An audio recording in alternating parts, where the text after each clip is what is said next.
Okay. And I want to say hello to all my light walkers out there. Hi, guys. Welcome. And thank you for tuning in today. Make sure my sound is right. Nope. There we go.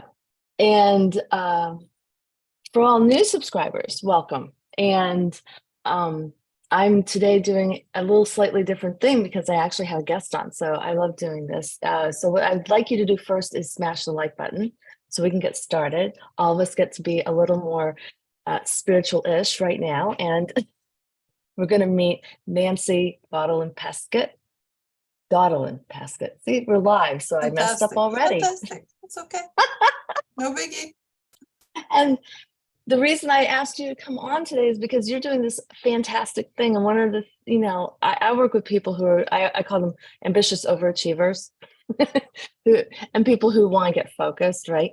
And this really mirrors like the work you do, like it marries the work you do because you're an ADHD coach. Specifically. And I would love for people to get to know you. You just had me on a summit. And so I'm going to post below, guys. It's a free summit with a link and everything. But take it away, Nancy. Just introduce yourself first. And then we're just going to have a conversation because we're not selling anything. We're just having a conversation. Yeah. And I have to say how much I love Jenny. I got to meet her and get to know her. And I fell in love. What can I say? Oh, you're so sweet. Okay. So no, tell people what you do, like what so you're an ADHD coach, but what's that mean? Well, really my focus right now, maybe not forever, but right now is to empower women. Like I really, like I became an ADHD coach because I got burnt out as a teacher. Then I found out I had ADHD. Then I'd explain all my past life.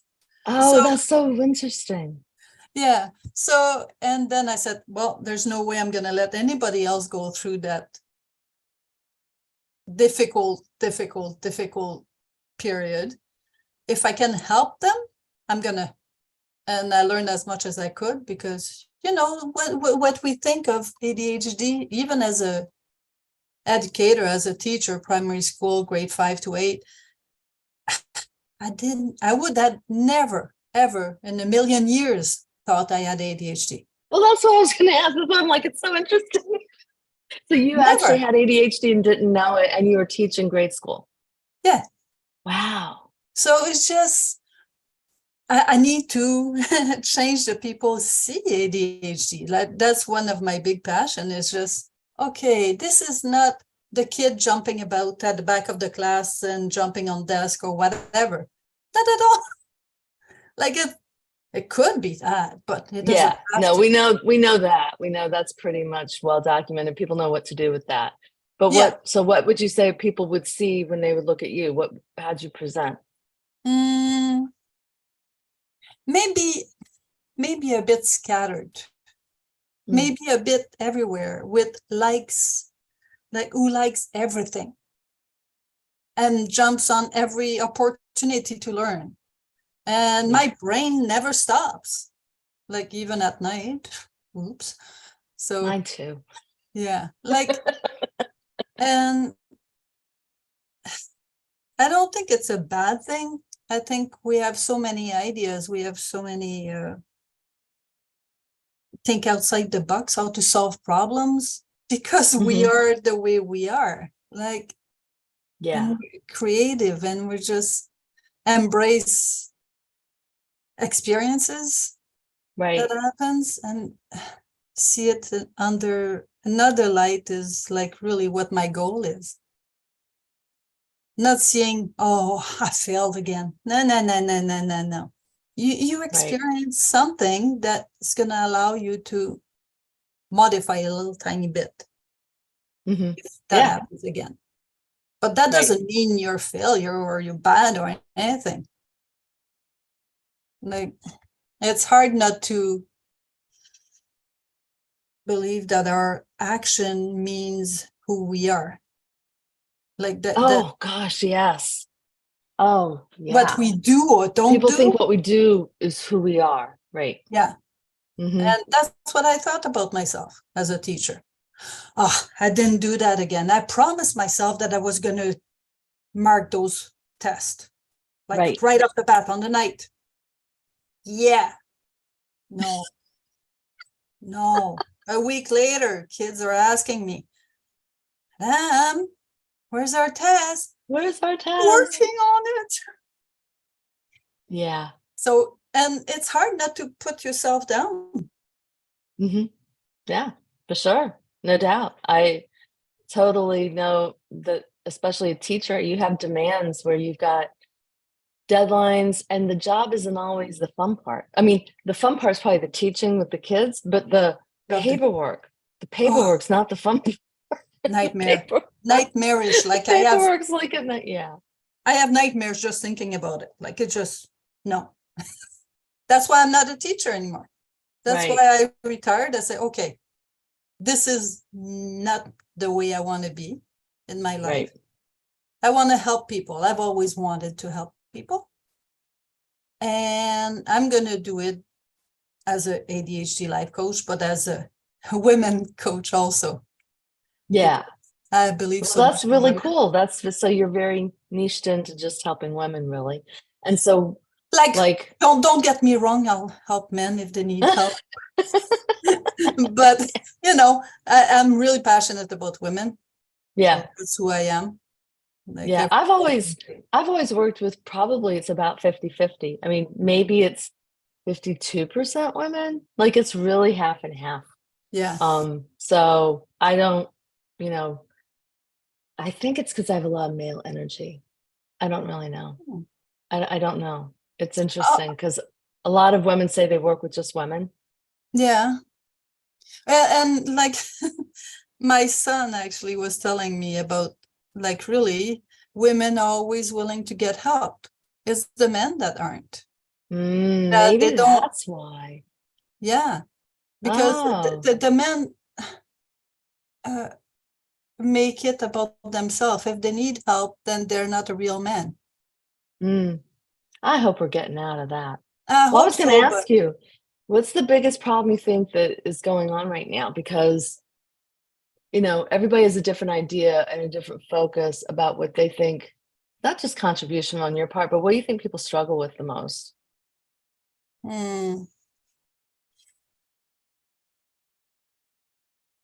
I'll tell you what I think. Yeah. Okay. I think focus. Let's go for it. I think focus. Focus. But I could be wrong. It just seems like people are blaming social media for feeling scattered. But I'm like, I think it's also people have unrealistic expectations and they want to do so much because now we are able to do so much. But I'm not saying I'm right. I'm just saying that's definitely an issue out there. Yeah. Well, I'm a bit on the optimistic side, I would say, on my part, because I'm thinking that people don't see themselves as being able to be who they want to be. Self-esteem? The self-esteem and the self-image that they have about themselves. Like, I would not, like, we did it on a whim to decide to be live here. Yes. Because let's go. I said, do you want to go live? Sure. Sure, okay. Let's be bold and be ourselves and whatever. And that's not something I would have done. Yeah. Like, and I think when we have somebody else to, let's hook up and, let's be bold together. It's a lot more empowering, and you feel more like, okay, let's jump jump off that cliff and see if we fly, if we plunge into our death. Blue water, or it's a bunch of rocks at the bottom. Well, whatever. Absolutely. I do think though, you just have we're about to have this event that you put on, right? The summit. November 7th. So that to me is like, you want to share anything about what that's like? Because I know a lot of viewers are people that are, doing things like challenges and workshops and some like trying to pick up like the nerve to do it. And you're just sitting here saying, the self-esteem issue is like a thing you think is a big deal. And here you are doing a summit. Yeah. Well, I want women to see all that they can do. Like, I want to see them. I want them to see themselves as I see them, being strong and capable and boundless, like borderless or whatever the word is. Like, it's just, I so believe in the capacity of women to be all that they can be. I don't think there's any boundaries. Like, the boundaries is what we put on ourselves. Right. Absolutely. Absolutely. Well, I think one of the things that I struggle with most, believe it or not, is actually like just getting in front of a camera and talking. It's just very, I get super self-conscious, and I'm past not liking myself. That's not it. I like myself fine. I think I'm great. Yay. Yay me. But it's the fear of being judged. Oh, that is huge. I think that's probably my biggest. See, like when we first got on, I mess up your name because I'm so worried about what I'm supposed to say and what will people think, and that's so silly. I know your name. Yeah.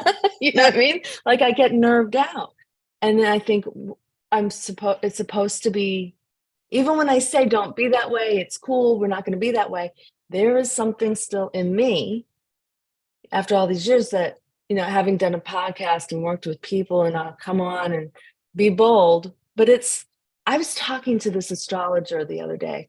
He said, Jenny, every time he does a daily show where he gets on and does a little something. And he said, every day I die a little piece of me dies when I get in front of the camera. Ooh.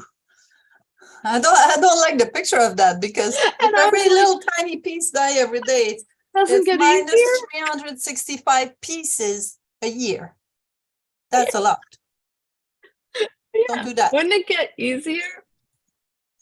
Yeah, I'm sure it does. I'm sure it does, because I can tell you, like, the first interview I did for my summit, oh man, I was like a robot. I felt like not myself. I had my cheat sheet and right underneath the camera and reading every word, and just, I felt like I was back in teaching, reading a story to the kids, and I wasn't me. Mm-hmm. Yeah. But the latest one, I was able to back off a bit. Not totally. Like, that's my first summit. Give me a break here. Come on. Exactly. But I was able to interact with my speaker more. And well, and you did over 20 people. I mean, yeah, I did. Yeah. I did. Yeah. So it is becoming easier. I still don't feel confident. I don't want to look at myself on the camera. I'm like blocking my face there, because I'm 50. I'm 58. I was 55 when I diagnosed. That's why it came on my head. But I'm 58. I look like a 58-year-old. You're beautiful. But my expectation of what a woman would look like is 20 years ago. Oh, I know. Well, that's, I always thought it was because of, in our heads, we feel 18. So we always think, I always think I'm 18. And then I look in the mirror and go, oh, what happened? I know. I was 18. That's funny. I was 18 yesterday. No, you weren't. Yeah. So it just... well, the looks aside, though, it's about the performance, the expectations, and somehow falling short. Yeah, exactly. Yeah. And I don't want to disappoint. I want to be helping as much as I can, and being there for others, and having all the tools at the ready to help. Like, let's talk a little bit about that, because I think, okay, so you're saying, if I'm watching this, I'm thinking, because I know you guys are watching this thinking, okay, some of you are like, I have ADHD. So what are the tools? What are you talking about? What would you help me with? What do you do? Well, like, I help with focus, time management, all the blah, blah like that, for sure, because that's what I learned when I took my ADHD life coaching course. Of course, right. that guy. But I also took feminine power coaching to empower women. Oh, that's cool. Because that's super important for me. And we reflect on the self-talk and what we're telling ourselves and our, what do they call it? You know, that little you that keeps holding you back or telling you, no, no, no, you're going to get burned again or whatever. And paying attention to her and making her feel heard and she's okay and that you love her and you understand that she wants to protect you. And that's another thing that I've learned that I didn't learn with ADGA. I learned with the feminine power. So that's another tool that I've got in my back pocket. You know what I did? What? I registered to breathwork course. Yes. Oh, And yes. I thought, okay, this is so important because it grounds you, it brings you back in your body, and it shoo away all those funny ideas that keeps holding you back and putting you down and whatever. And I decided that I wanted that tool too for my clients. Yeah. Oh, I love it. I mean, that's the one I haven't done the breath work. I actually am friendly with the woman who does teach it, and I've had her come in and do an exercise with like my group and stuff. And it's amazing as a modality, right? Like, but I can tell you for sure, grounding alone, like in the drinking a glass of water, like a bit, I mean, like drinking a big glass of water like this first thing in the morning, and then and grounding and the deep breathing have changed my life as far as getting calm and centered and focused. And so if you can offer that too, that's amazing. Absolutely. Yeah. Absolutely. I thought that those are together is going to help more. Yeah.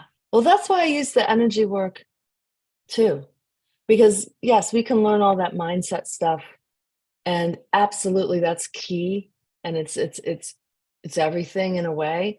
But the subconscious reprogramming and the energy work and these kinds of things are kind of woo-woo. That's why I call it spiritual-ish, because they're not your typical, and they are the way we're going. Yeah. They're not woo-woo, like there's not. The thing I'm curious what if you have a thought about this. So there's back in the 70s and 80s, they call it New Age, right? Mm-hmm. I was listening to New Age music all the time back then. And I think that we're evolving past that. Like it's not New Age anymore. It is, I don't know what the name is though for it. Now it is this new ascension consciousness, expanded consciousness, new earth energy, I think might be the name for it. Do you have any thoughts on that, or is that a little extra woo for you? No, I have to admit that I'm getting a bit more woo-woo as age goes, because like I have taken some like with what's his name? Energy healing type of thing course that I've taken with Christian Mickelson. Lee who? Christian Mickelson. He does different things. I know there's also like Lee somebody. Like there's a lot of But the reason why I took that one is because my mom was diagnosed with cancer like 2 years ago almost.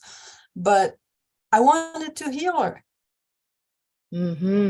So I took that course and I didn't heal her, but I healed her in a way because she was given 3 months. She lasted 1.5 years instead. So, and I took away that's a big deal. And like with those hands, mine, I took away her pain when she was in pain. Like, I was with her and I was able to take away her pain. Yeah. Well, that right there, see, people want to know how to do that. They're like, can I really do that? And you thought to yourself, I wonder if I could do that. Let me try and learn how. And then you did it. Like, that's the boldness. Yeah. Instead of sitting there saying, well, I can't do that. That's impossible. Nobody can do that. And then you shut yourself down. Yeah. There's no I chance didn't in listen. hell that you're going to do it. I didn't And so listen to that. No. that's beautiful. Wow. That is so inspirational right there. Yeah. Yeah. And Do you use I that on was yourself? The same kinds of techniques and stuff? sometimes, but my principal It's always goal, harder on yourself. was my mother. Yeah, I get it. So could I do that with my sons and husband? No, it was they're showing me a way with my woo-woos, go away, and my Yeah. crystals that I bought, and they're laughing at me, and they're just, okay, so I guess it's not, I'm not gonna. No, my husband does too. He rolls his eyes. I have my, like I'll go like, Yep. So like, but it's falling back into things that I was believing in when I was a teenager, because I used to go buy crystal at the crystal shop when I was young, when I used to live in Montreal for a little bit, and yeah, I used to go buy crystals. very cool. Very cool. And then I love it. stopped because it didn't, no, that's not an adult thing to do. That's not reasonable. No, you have to stop that. You have to, be an adult now. Mm-hmm. And I'm thinking, okay, if it's working and actually works for me, and it worked for my mother, Yeah. why would I stop? Why would I care what other people think? Well, right. That's what we go back. Right. So why on earth is it a fear of so many people, the fear of being judged or what they think? It's huge, huge. Because it really doesn't matter. Like, No. logically, you can know that, but something subconsciously is like very afraid of. And I've heard, sociologists will say, well, that's because you're afraid of being ousted from the group. And if you were ousted from the group, you'd be alone and vulnerable to get Makes sense. attacked. Yeah. So it makes sense, but I don't know. I don't know if that's really it. Maybe. I don't really know. But I think it's also like I was listening this morning. Sometimes I get sidetracked, typical ADHD. So I was listening to some interview with Joe Dispenza. Oh, love Joe Dispenza. I just love him. And he was saying about how the emotion is connected to past experience. And we need to change that in order for us to be free of those emotions, because we keep going to the same track. Because let's say I was laughed at because, I don't know, I didn't spell a word properly or something, and it's still in my mind. And it's just the end of the world when you're a teenager to be laughed at or whatever, because it was an easy word, blah, blah, blah, blah, blah, and you start building up and, that's the last thing I want to do is being laughed at. So, and you're keep being scared of making that step forward, because you're reliving those emotions and repeating it as if the experience was right now, when it was 40 years ago. Yes. Yeah, I know. We do that to ourselves. That just, whoa. Put a whoa in there. Like, that's pause, ground yourself, and just be aware of what's going on in there. Yeah. It stops you before you even start most times. Yeah. So I would say, one of the things that I'm hoping with your summit, I see a lot of empowered individuals giving their talks, successful people, who have overcome all kinds of challenges, very inspirational stuff. So, before I let you go, I definitely want to know, is there anything you want to share about the summit to entice some people to go? Because guys, listen, this is live and this is happening next week. When it starts the 7th? Yeah, the 7th. So 2 weeks. 2 weeks. Yeah. So we have time now, and I know you have limited spots, but there are only so many spots, and you started already giving away free spots. So for free spot, guys, there's going to be a link below that you can get a free spot. But what kinds of people, what kinds of challenges are they talking about? There's so many, like just to name a few, actually, I have Tara McGillicuddy that's Yep. speaking, which I like. She's a bit on the woo-woo side like us. Love the woo.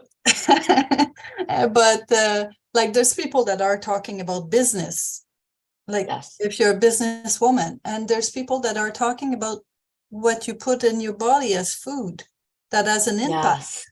Yes. And that's super I know a lot of important people are also. interested in that mind, body, soul Oh, connection, like that whole most thing. So definitely. that was very key. Yeah. Yeah. And how to be productive and how community is important Yes. to feel supported, that you're part of the group, not being the black sheep out or the colorful I know. zebra All that the I can doctors think of say. that image. You know that image of all the black and white zebra, and all of a sudden there's a multicolor one? Yeah. Yeah. So Yeah. Yeah. No, I keep thinking, doctors will say like it's 5 to 10%, 5 to 8% of the population has ADHD. And I'm like, and disclaimer, I know I'm not a doctor. I'm not even pretending to be right with this. I'm just saying Jenny's own personal. I really think it's half. I think half the population has it and half don't. I think it's well, that high. definitely you have I think it's that high. traits People of definitely, but well, because it it's like a doesn't matter spectrum, how many you know? traits, because the thing that they use to I can't remember, DS5, I think. Is that what they call it? I think so. Yes, Whatever. yes. There's a certain amount that you have to have. But what if you don't have, you're missing one? Does that mean your life is not affected by all Right. those? Right. It doesn't. Even if you only have 3 out of 10 or whatever, you still having your life affected by those. And you still would benefit to have help. Yes, I think that's a really good message right there. Yeah. That even if you aren't diagnosed or whatever, the challenges of perfectionism and time management, productivity, the procrastination, FOMO, all those Prioritizing, like, oh, challenges. distractibility, whatever. Yeah. Right. People, it doesn't matter about a diagnosis. Nobody cares. It's just information, it's support, it's help, it's professionals who do this all day long, who love working with people like you that need that kind of, just even tips and tricks and stuff like just, so for 20, how many people do you have? I know it's over 20. Yeah, I think I'm at 25. Okay. It's a lot of people. I lost count. No, but that's a lot of information. Oh, it's huge For information. free, But so everybody go sign up. yeah, and there's information for anybody. Like really, everything's there. And I know because I was on the show, I actually gave away something for free, so I'm sure everybody did. So you get the freebie stuff. Some It's a amazing great freebies. Deal. Yeah. Yeah. And imagine exactly. it's free. You just have to say, okay, I want to attend, and that's it. Yeah. So it's online. Yeah. And so they'll get something in their email that's going to just tell them when it is, and the recordings, I guess, will be available and all that. Yeah. So yeah, well, I'm excited for you. I mean, very excited for you. I'm so glad that we struck up this friendship too, because I'd love to have you come back on I'm another time. So thrilled. And I'd love to talk more maybe next time about the deep dive more into breath work or something that you're digging right now using with your clients, Yes.